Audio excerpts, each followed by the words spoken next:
മുസ്ലിങ്ങളെ, നമ്മുടെ നാട്ടിൽ നടന്നുകൊണ്ടിരിക്കുന്ന വലിയൊരു ചർച്ചയാണ് വസ്ത്രത്തെ കുറിച്ചുള്ള ചർച്ച. നമ്മളൊക്കെ പത്രമാധ്യമങ്ങളിലൂടെ വായിക്കുകയും അറിയുകയും ചെയ്തവരാണ്. ഒരു പെൺകുട്ടി തട്ടമിട്ട് സ്കൂളിൽ വന്നതിന്റെ പേരിൽ ആ പെൺകുട്ടിയെ സ്കൂളിൽ നിന്ന് പുറത്താക്കുകയും സ്കൂളിൽ നിന്ന് ഒഴിവാക്കുകയും ചെയ്ത ഒരു സാഹചര്യം നമ്മളൊക്കെ പത്രമാധ്യമങ്ങളിലൂടെ വായിച്ചവരാണ്. ഒരു മനുഷ്യനെ സംബന്ധിച്ചിടത്തോളം അവന്റെ ജീവിതത്തിലെ, അവന്റെ വൈയക്തികമായ ജീവിതത്തിലെ ഏറ്റവും പ്രാധാന്യമർഹിക്കുന്ന ഒന്നാണ് വസ്ത്രധാരണം എന്ന് പറയുന്നത്. ഒരു മനുഷ്യന്റെ ക്വാളിറ്റിയെ വിലയിരുത്തുന്നത്, ഒരു മനുഷ്യന്റെ സ്വഭാവത്തിനെ വിലയിരുത്തുന്നത്, ഒരു മനുഷ്യന്റെ രീതിശാസ്ത്രത്തെ വിലയിരുത്തുന്നത് അവന്റെ വസ്ത്രത്തിലൂടെയാണ്. ഒരു മനുഷ്യനെ ഒറ്റ നോട്ടത്തിൽ തന്നെ നമ്മൾ വിലയിരുത്തുമ്പോൾ അയാളുടെ വസ്ത്രം എങ്ങനെയാണ് എന്നാണ് നമ്മൾ പലരും പരിഗണിക്കാറുള്ളത്. അല്ലാഹുവിന്റെ പരിശുദ്ധമായ ഖുർആൻ അങ്ങനെ തന്നെയാണ് പറഞ്ഞത്. യാ ബനി ആദം ഖദ് അൻസൽനാ അലൈക്കും ലിബാസൻ യുവാരി സൗആതികും വരീഷ. അല്ലാഹു സുബ്ഹാനഹു വ തആല വസ്ത്രത്തെ കുറിച്ച് പറഞ്ഞത്, നിങ്ങൾക്ക് നാം വസ്ത്രത്തെ ഇറക്കി തന്നിരിക്കുന്നു. അൻസൽനാ അലൈക്കും ലിബാസൻ യുവാരി സൗആതികും, നിങ്ങളുടെ ഔറത്തുകളെ മറക്കുന്ന, നിങ്ങളുടെ ഗുഹ്യഭാഗങ്ങളെ മറക്കുന്ന വസ്ത്രങ്ങളെ നാം നിങ്ങൾക്ക് ഇറക്കി തന്നിരിക്കുന്നു. വരീഷ, അലങ്കാരത്തിന് വേണ്ടി അണിയുന്ന വസ്ത്രങ്ങളും ഞാൻ നിങ്ങൾക്ക് ഇറക്കി തന്നിരിക്കുന്നു എന്ന് മനുഷ്യരെ വിളിച്ചുകൊണ്ട് അല്ലാഹു സുബ്ഹാനഹു വ തആല പറയുന്നുണ്ട്. നമ്മളൊക്കെ ജീവിക്കുന്നത് ഇന്ത്യ മഹാരാജ്യത്താണ്.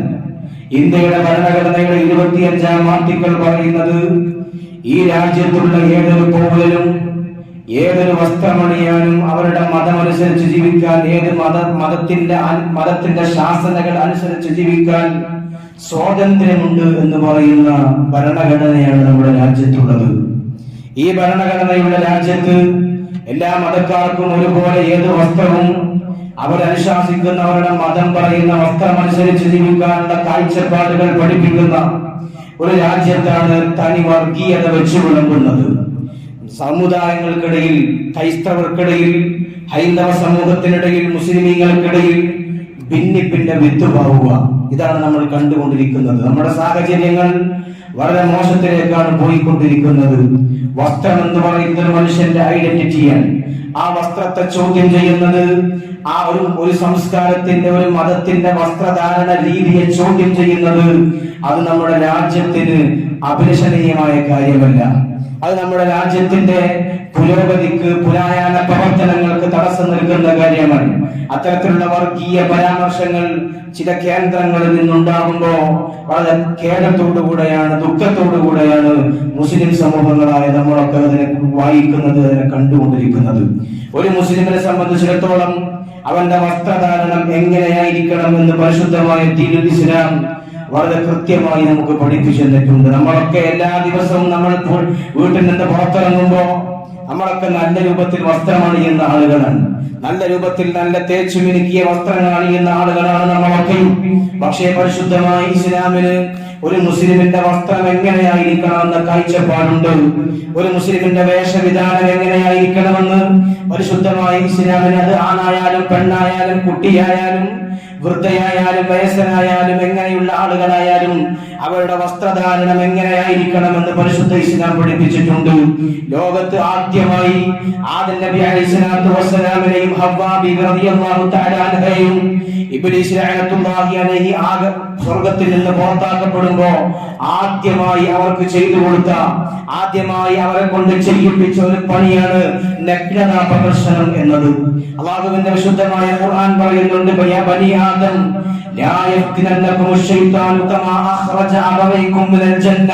നിങ്ങളുടെ പിതാക്കന്മാരെ, നിങ്ങളുടെ മാതാപിതാക്കളെ, നിങ്ങളുടെ പൂർവികന്മാരായ മാതാപിതാക്കളായ ആദം നബിയെയും ഹവ്വാ ബീവി റളിയല്ലാഹു തആല അൻഹയെയും ഇബ്ലീസ് വഴിപിഴപ്പിച്ചതുപോലെ, ഇബ്ലീസ് അവരെ ആകാശ ലോകത്ത് നിന്ന് ഇറക്കി കൊണ്ടുവന്നതുപോലെ നിങ്ങൾ അവൻ വഴിപിഴപ്പിക്കരുത്. എന്താണ് ഇബ്ലീസ് ചെയ്തത്?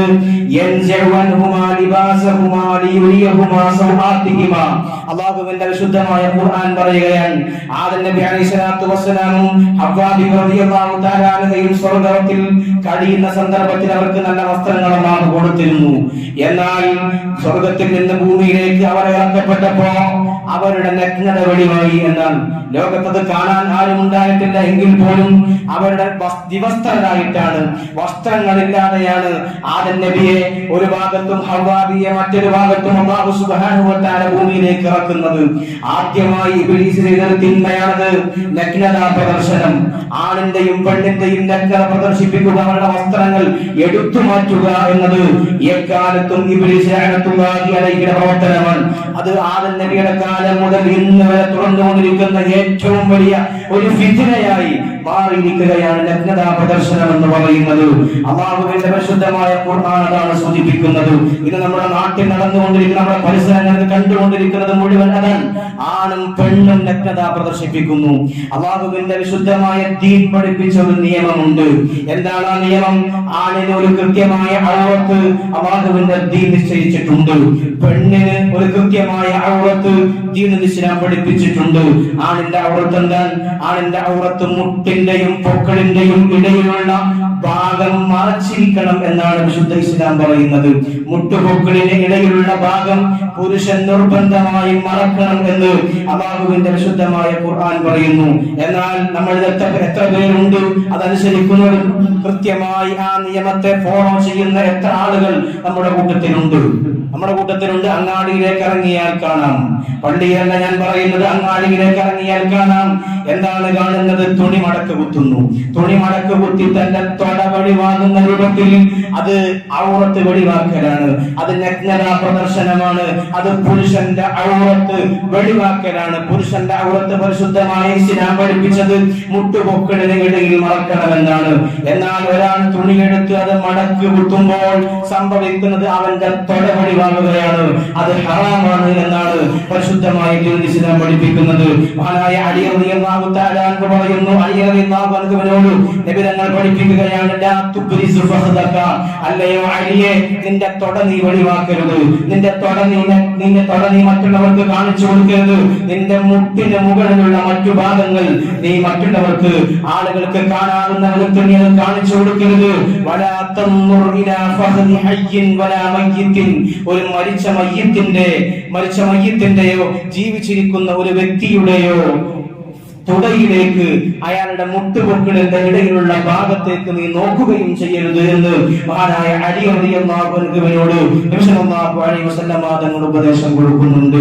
ഒരു മുഅ്മിനിന്റെ വസ്ത്രധാരണം എപ്പോഴും എല്ലാ സന്ദർഭത്തിലും മുട്ടുപൊക്കിളിന്റെ ഇടയിലുള്ള ഭാഗം മറക്കുന്ന രൂപത്തിലാവണം. നമ്മളൊക്കെ അത് പലപ്പോഴും വിസ്മരിച്ചു പോവുകയാണ്. പലപ്പോഴും നമ്മളൊക്കെ അത് മറന്നു പോവുകയാണ്. അങ്ങനെ മറന്നു പോകുന്ന ഒരു സാഹചര്യമുണ്ട്. നമ്മുടെ ഔറത്ത് മുട്ടിന്റെയും പൊക്കിളിന്റെയും ഇടയിലുള്ള ഭാഗമാണ്. അത് കൃത്യമായി നമ്മൾ മറച്ചിരിക്കണം. തുണി മടക്ക് കുത്തിയാൽ അങ്ങനെ സംഭവിക്കുമെങ്കിൽ മടക്ക് കുത്തരുത്. അല്ലെങ്കിൽ മുട്ട് മറക്കുന്ന രൂപത്തിലുള്ള എന്തെങ്കിലും വസ്ത്രം തുണിയുടെ അടിയിൽ ഇട്ടുകൊണ്ട് മടക്ക് കുത്തിക്കോളൂ, അതിന് പ്രശ്നമില്ലല്ലോ. മുട്ട് ഉൾപ്പെടെ ഔറത്ത് മറക്കുന്ന രൂപത്തിൽ, മുട്ട് ഉൾപ്പെടെ മറക്കുന്ന രൂപത്തിലുള്ള വസ്ത്രം തുണിയുടെ അടിയിൽ ധരിച്ചുകൊണ്ട് മടക്ക് കുത്തുന്നതിന് പ്രശ്നമില്ല. പക്ഷേ മുട്ടുൾപ്പെടെ വെളിവാകുന്ന രൂപത്തിൽ തുണി മടക്ക് കുത്തുന്നത് ഹറാമാണ് എന്ന് പരിശുദ്ധമായ ദീനുൽ ഇസ്ലാം പഠിപ്പിക്കുന്നു. മാത്രമല്ല, തീർന്നില്ല, നമ്മളൊക്കെ നിസ്കരിക്കാൻ വരുന്ന ആളുകളാണ്. പല ചെറുപ്പക്കാരുടെയും ഫാൻ്റെ ഇരിക്കുന്നത് എവിടെയാണ്? അവർക്ക് പലരും ഫാൻ്റെ അടിച്ചിട്ടാണ് നിസ്കരിക്കാൻ വരിക. എവിടെയാണ് ഫാൻ്റെ നിൽക്കുന്നത്? ഇസ്ലാം പഠിപ്പിച്ചത് മുട്ടിന്റെയും പൊക്കിളിന്റെയും ഇടയിൽ മറക്കണമെന്നാണ്. എന്നാൽ പലപ്പോഴും പല ആളുകളുടെയും ഫാനിന്റെ ബട്ടൺസ് കിടക്കുന്നത് പൊക്കിളിന് താഴെയാണ്.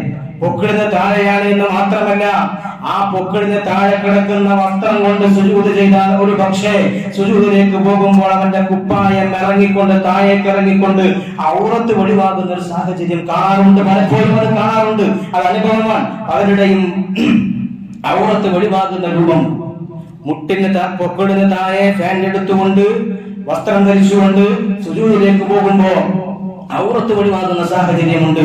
അത് നമ്മൾ എത്ര നിസ്കരിച്ചിട്ടും കാര്യമുണ്ടാവില്ല, എത്ര സുജൂദ് ചെയ്തിട്ടും കാര്യമുണ്ടാവില്ല. ഔറത്ത് മറയൽ നിസ്കാരത്തിന്റെ ശർത്തൻ, നിസ്കാരം സ്വഹീഹാവാനുള്ള നിബന്ധനയാണ്. അതില്ലെങ്കിൽ നിസ്കാരം ശരിയാവില്ല. അതുകൊണ്ട് നമ്മുടെ സുജൂദും നിസ്കാരവും ശരിയാവണമെങ്കിൽ കൃത്യമായ മുട്ടിന്റെ പൊക്കിളിന് മുകളിൽ വസ്ത്രമെടുത്തുകൊണ്ട് തന്നെ നമ്മൾ സുജൂദ് ചെയ്യണം. അല്ലെങ്കിൽ നിസ്കാരം ബാത്തിലാകും, ഒരു നിസ്കാരവും സ്വീകാര്യമാവുകയില്ല. നമ്മൾ പോയി നിസ്കരിക്കുന്ന ആളുകളായിരിക്കും, എപ്പോഴും സുജൂദ് ചെയ്യുന്ന ആളുകളായിരിക്കും, ഒരു വക്തും മുടങ്ങാതെ നിസ്കരിക്കുന്ന ആളുകളായിരിക്കും. പക്ഷേ ഇത്തരം കാര്യങ്ങൾ ശ്രദ്ധിച്ചില്ലെങ്കിൽ നമ്മുടെ നിസ്കാരത്തിന് വലിയ പോറൽ വരും എന്നീ സന്ദർഭത്തിൽ സൂചിപ്പിക്കുകയാണ്. അല്ലാഹു സുബ്ഹാനഹു വ തആല തൗഫീഖ് നൽകി അനുഗ്രഹിക്കട്ടെ. ഹബീബായ നബി സല്ലല്ലാഹു അലൈഹി വസല്ലം തങ്ങൾ പറയുന്നു, സയകൂനു ഫീ ആഖിരി ഉമ്മത്തി റിജാലുൻ യർകബൂന അലാ സിറാജിൻ കഅശ്ബാഹി തിഹാൽ യൻസിലൂന അലാ അബ്വാബിൽ മസാജിദ്. എന്റെ ഉമ്മത്തിൽ ഒരു കാലഘട്ടം വരാനുണ്ട്, ഒരു സമൂഹം പിറവിയെടുക്കാനുണ്ട്. സല്ലല്ലാഹു അലൈഹി വസല്ലം തങ്ങൾ പറയാൻ, യർകബൂന അലാ സുറൂജിൻ കഅശ്ബാഹി തിഹാൽ, ഒട്ടകങ്ങളെ പോലെയുള്ള വലിയ വലിയ വാഹനങ്ങളിൽ വന്ന് യൻസിലൂന അലാ അബ്വാബിൽ മസാജിദ്, അവർ പള്ളിയുടെ വാതിൽക്കൽ വന്നിറങ്ങും. ഇതെന്റെ വിഷയമല്ല, അതിലേക്ക് പിന്നെ വരാം. ആ ഹദീസിന്റെ മറ്റൊരു ഭാഗത്ത് നബി തങ്ങൾ പറയാ, നിസാഉഹും കാസിയാത്തുൻ ആരിയാത്തുൻ അലാ റൂസിഹിം കാസ്മിനത്തിൽ ബുഖ്തി. നബി തങ്ങൾ പഠിപ്പിക്കാൻ, ആ കാലഘട്ടത്തിൽ അവരുടെ സ്ത്രീകളുടെ വേഷം എങ്ങനെയായിരിക്കുമെന്നറിയോ? നിസാഉഹും കാസിയാത്ത്, വസ്ത്രം ധരിച്ച പെണ്ണുങ്ങളായിരിക്കും. പക്ഷേ ആരിയാത്ത്, നഗ്നകളായിരിക്കും. വസ്ത്രം ധരിച്ച നഗ്നകൾ. മുസ്തഫ സല്ലല്ലാഹു അലൈഹി വസല്ലം തങ്ങൾ അങ്ങനെയാ പറഞ്ഞത്. ആഖിറു സമാനിൽ ഖിയാമത്ത് നാൾ വരുമ്പോ അവരുടെ പെണ്ണുങ്ങളുടെ കോലം എങ്ങനെയായിരിക്കും? വസ്ത്രം ധരിച്ച നഗ്നകൾ. എന്താണ് വസ്ത്രം ധരിച്ച നഗ്നകൾ എന്ന് പറഞ്ഞാൽ? ശരീരത്തിന്റെ നിമ്നോന്നതികൾ സൂചിപ്പിക്കുന്ന, ശരീരത്തിന്റെ കയറ്റ ഇറക്കങ്ങൾ വെളിവാക്കുന്ന, ശരീരത്തിനോട് ചേർന്ന് നിൽക്കുന്ന വസ്ത്രങ്ങൾ ധരിക്കുന്ന പെണ്ണുങ്ങൾ. അങ്ങനെയുള്ള പെണ്ണുങ്ങളായിരിക്കും അവരുടെ ഭാര്യമാർ, അവരുടെ പെണ്ണുങ്ങൾ. അവരുടെ തലമുകളിൽ അവരുടെ മുടി ഇങ്ങനെ ചുരുട്ടി വെച്ചിട്ട് ഒട്ടകത്തിന്റെ പൂഞ്ഞ ഉള്ളതുപോലെ അവരുടെ തലയിലെ മുടി ഇങ്ങനെ ചുരുട്ടി വെച്ചിരിക്കും. ഒട്ടകത്തിന്റെ പൂഞ്ഞ പോലെ തലമുടി ഇങ്ങനെ ഉയർന്നു നിന്നിരിക്കും എന്ന് നബി തങ്ങൾ പഠിപ്പിക്കുക. അങ്ങനെയുള്ള ഒരു പെണ്ണുങ്ങൾ വരാനുണ്ട്. അങ്ങനെയുള്ള പെണ്ണുങ്ങളെ കണ്ടാൽ ആ സ്ത്രീകളെ നിങ്ങൾ ശപിച്ചുകൊള്ളുക, ആ സ്ത്രീകളെ നിങ്ങൾ ശപിച്ചുകൊള്ളുക.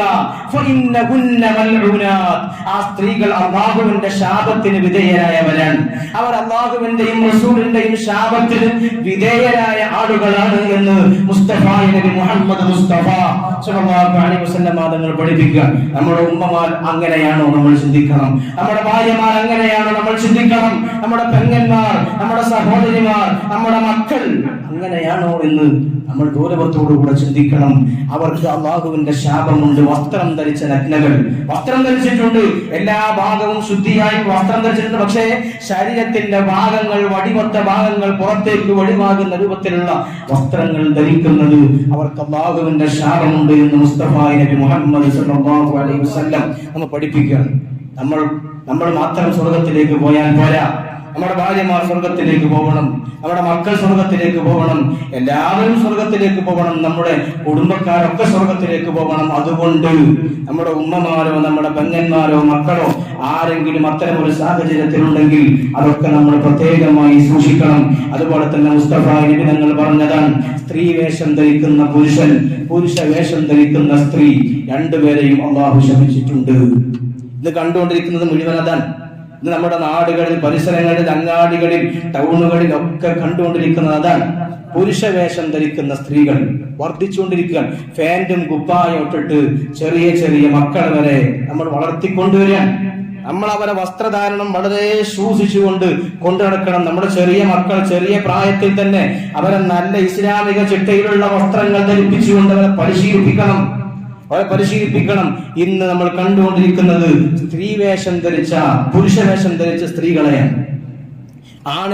പുരുഷന്മാർ ധരിക്കുന്ന ഷർട്ടും പുരുഷന്മാർ ധരിക്കുന്ന പാന്റും ഇട്ടുകൊണ്ട് പുറത്തേക്ക് ഇറങ്ങുന്ന സ്ത്രീകൾ അവർക്ക് അള്ളാഹുവിന്റെ ശാപമുണ്ട് എന്ന് മുസ്തഫ നബി മുഹമ്മദ് മുസ്തഫ സ്വല്ലല്ലാഹു അലൈഹി വസല്ലം തങ്ങൾ പഠിപ്പിക്കാൻ. പ്രിയമുള്ള മുഅ്മിനീങ്ങളെ, അത് നമ്മൾ പ്രത്യേകം സൂക്ഷിക്കണം. നമ്മുടെ മക്കളെ, നമ്മുടെ ഭാര്യമാരെ, നമ്മുടെ ബന്ധപ്പെട്ട ആളുകളെ അത്തരം തിന്മകളിൽ നിന്ന് നമ്മൾ പിന്തിരിപ്പിക്കണം. അല്ലാഹു സുബ്ഹാനഹു വ തആല കാത്തുരക്ഷിക്കുമാറാവട്ടെ. അതുകൊണ്ട് ഒരു മുസ്ലിമിന്റെ വസ്ത്രം പൂർണ്ണമായി ഇസ്ലാം അനുശാസിച്ച രൂപത്തിലാവണം മുസ്തഫ നബി തങ്ങൾ പഠിപ്പിക്കാൻ. എന്റെ പ്രിയപ്പെട്ട ഉപ്പമാരെ ചിന്തിക്കണം. മാ അസ്ഫല മിനൽ കഅബൈനി മിനൽ ഇസാരി ഫഫിന്നാർ. നമ്മളൊക്കെ തുണിയെടുക്കുന്നവരാണ്, നമ്മളൊക്കെ ഫാന്റ് ഇടുന്ന ആളുകളാണ്. അവിടെ മുസ്ലിമിന്റെ ഫാന്റിനും മുസ്ലിമിന്റെ തുണിയും ഏതുവരെ ആകാമെന്ന് വിശുദ്ധ ഇസ്ലാം പഠിപ്പിച്ചിട്ടുണ്ട്. ഒരു മുസ്ലിമിന്റെ വസ്ത്രം കിടക്കേണ്ടത് ഞെരിയാണിക്ക് മുകളിലാണ്. ഞെരിയാണിക്ക് താഴെ ഇറങ്ങിയ വസ്ത്രം മിനൽ ഇസാരി ഫഫിന്നാർ. ആ വസ്ത്രം നരകത്തിലാണ്, ആ ഭാഗം നരകത്തിലാണ് എന്ന് മുസ്തഫ നബി മുഹമ്മദ് സല്ലല്ലാഹു അലൈഹി വസല്ലം പഠിപ്പിക്കുന്നു. ബനിയാണിക്ക് താഴെ ഇറങ്ങുന്ന വസ്ത്രത്തിന്റെ സ്ഥാനം നരകത്തിലാണ്. നമ്മളൊന്ന് ചിന്തിക്കണം. നമ്മളൊക്കെ വസ്ത്രം എവിടെ കിടക്കുന്നത്? അത് ഞെരിയാണിക്ക് താഴെ ഇറങ്ങുന്നുണ്ടോ? മഹാന്മാരായ പണ്ഡിതന്മാർ ഈ ഹദീസിനെ വിശദീകരിച്ചുകൊണ്ട് രേഖപ്പെടുത്തുന്നുണ്ട്. ഒരാൾ അഹങ്കാരത്തോടുകൂടെ, മനസ്സിൽ അഹങ്കാരത്തോടുകൂടെ ആരെങ്കിലും ഞെരിയാണിക്ക് താഴെ വസ്ത്രം ഇറക്കിയാൽ അത് ഹറാമാണ്. എന്നാൽ ഒരാളുടെ മനസ്സിൽ അഹങ്കാരമായ ചിന്തകളൊന്നുമില്ല, ഒരു ചിന്തയുമില്ല, അവൻ അറിയാതെ വസ്ത്രം ഇറങ്ങിപ്പോയതാണ്. അവന്റെ മനസ്സിൽ അഹങ്കാരം എന്ന ചിന്തയൊന്നുമില്ലാതെ അറിയാതെ ഒരാളുടെ വസ്ത്രം നെരിയാണിക്ക് താഴെ ഇറങ്ങിയാൽ അത് കറാഹത്തുമാണ് എന്ന് മഹത്തുക്കളായ പണ്ഡിതന്മാർ രേഖപ്പെടുത്തുന്നു. മനസ്സിൽ അഹങ്കാരമുണ്ടെങ്കിൽ ഹറാമാണ്. അഹങ്കാരമൊന്നുമില്ല, അറിയാതെ ഇറങ്ങിപ്പോയ വസ്ത്രമാണെങ്കിൽ അത് കറാഹത്തുമാണ് എന്ന് മഹത്തുക്കളായ പണ്ഡിതന്മാർ രേഖപ്പെടുത്തുന്നുണ്ട്. ഇങ്ങനെ അഹങ്കാരത്തോടുകൂടെ വസ്ത്രം താഴ്ത്തി ഇറക്കുന്ന ആളുകളിലേക്ക് ഖിയാമത്ത് നാളിൽ അല്ലാഹു സുബ്ഹാനഹു വ തആല അവന്റെ കരുണയുടെ നോട്ടം നോക്കുകയില്ല. അവന്റെ കരുണയുടെ നോട്ടം അത്തരം മനുഷ്യന്മാരിലേക്ക് അല്ലാഹു നോക്കുകയില്ല എന്ന് പ്രവാചകൻ സല്ലല്ലാഹു അലൈഹി വസല്ലം തങ്ങൾ പഠിപ്പിക്കുന്നുണ്ട്. അതുകൊണ്ട് നമ്മുടെ വസ്ത്രം വിശുദ്ധമായ ഇസ്ലാം പഠിപ്പിച്ച, വിശുദ്ധമായ ഇസ്ലാം കാണിച്ചു തന്ന രീതിയിലായിരിക്കണം നമ്മുടെ ഭാര്യമാരുടെ, നമ്മുടെ മക്കളുടെ, നമ്മുടെ ബന്ധപ്പെട്ട ആളുകളുടെ ഒക്കെ വസ്ത്രധാരണം ആ രൂപത്തിലേക്ക് കൊണ്ടുവരാൻ നമ്മളൊക്കെ പരിശ്രമിക്കണം. അല്ലാഹു സുബ്ഹാനഹു വ തആല തൗഫീഖ് നൽകി അനുഗ്രഹിക്കട്ടെ. അല്ലാഹു സുബ്ഹാനഹു വ തആല നമ്മുടെ എല്ലാ കാര്യങ്ങളിലും ഖൈറും ബർക്കത്തും